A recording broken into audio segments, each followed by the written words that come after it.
Welcome to One Man's Tracks, the secondhand music channel, returning yet again with another blessing from the bargain bin. I'm thrilled and honored to get into the perpetually pioneering career and world building beats of Hideaki Ishii, better known as DJ Krush. Krush's unending, innovative spirit was set alight in 1983 by the hip hop meta narrative time capsule Wild Style, the premier rap film whose gritty realism and heavy inclusion of many of the groundbreaking Bronx artists would inspire a whole new wave of MCs and DJs across the globe.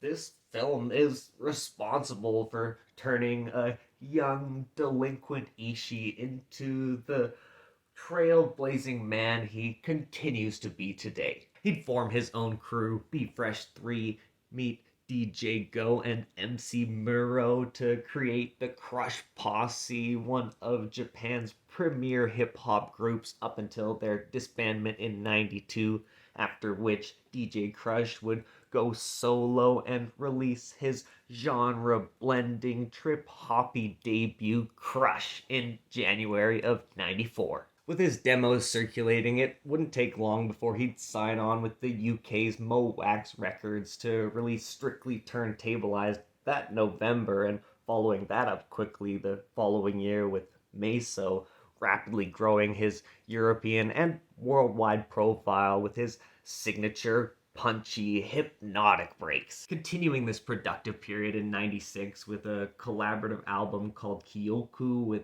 jazz trumpeter Toshinori Kondo, as well as his fourth solo album, Me Light.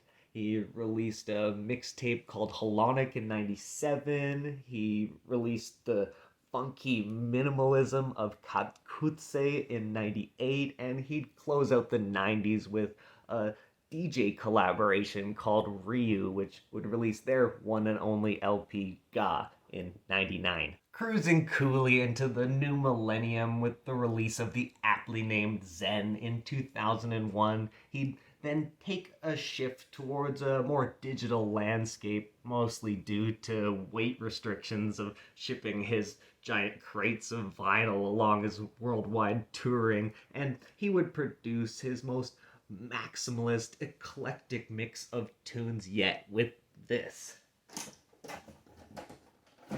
his seventh solo album, released through Sony and Columbia in Japan in September of 2002 and overseas in February of '03. It's DJ Krush's The Message at the Depth, reacting to and turning those smooth, sedate downbeats of Zen completely on their heads. The Message provides a fresh avenue for this imaginative icon to explore the newfound possibilities of modern electronic mixing, a resourceful new palette upon which he could unleash his unique, multi-layered musical medleys. From its skittery, synthetic, futuristic beginnings, its hard-hitting, conscientious hip-hopping fusions, to the jazzy J-funk and reggaeton closers, this reflective message is quite the trip. On top of all that, Mr. Krush continues to introduce me to a wide array of exciting underground artists that densely pack this hour of digital power. The record releases an up-tempo torrent of trippy torpedoes from out of the depths of its opener trihedron, skipping and glitching into the warped, angular follow-up Toki no Tabiji that features cutting delivery and enlightened, unrelenting flows from Japanese rapper Inden. I looked forever to find a translation online for this song, and then I simply pulled out the liner notes, took a picture, and translated it with Google Lens to figure out what it meant, and technology blew my mind that day. Sandy Rain continues the record's very electro vibes. It streams down, getting locked into this buzzing cosmic groove before Supreme Team's industrial atmosphere cruises on in with extremely complimentary experimental hip hop verses delivered by the anti pop consortium. This mechanical first half ends with the spacey, eerie, 9-minute multi-phaser centerpiece titled The Black Hole.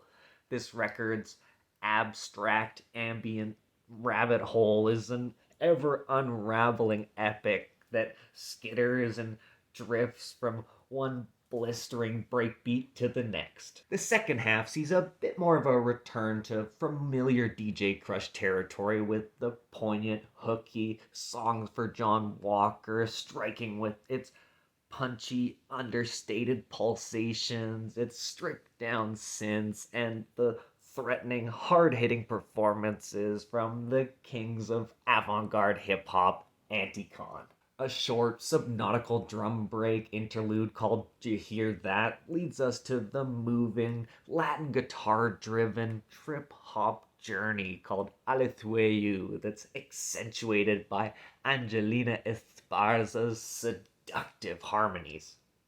Krush is then joined by legendary Jamaican rhythm duo Sly and Robbie on the Lost Voices, making for a mesmerizing, scratched up, dubby, funktronic oasis. Another island superstar joins for But the World Moves On. This time it's Masato Nakamura from his home island, alongside D Madness, laying down some catchy riffs and grooves and wind-powered solos on this glittery, vapor wavy, jazzy J-funk cut. All ending with the introspective reggae tone of What About Tomorrow, featuring vocals from Abijah, a reflective lamentation that washes over thoughtfully and profoundly, closing out this eclectic and innovative CD. DJ Krush's persistent creative drive is astounding, enabling his remarkable ability to immerse his audiences in fantastic new sonic worlds of his own creation.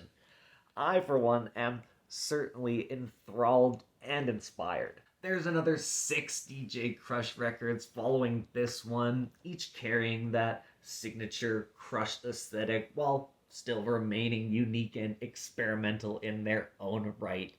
Those, alongside as many guest appearances and remixes, have more than enough Krush to fill my cup, and I just can't wait to find more. Any and all of these would be a great addition to this collection. What's your all-time favorite release from this master producer? Favorite collaboration, live performance? I'd love to hear about it down in the comments. Let me know. Leave a like if you're still here. Check out some more radical retrospectives and subscribe to stick around for more. Arigato gozaimasu!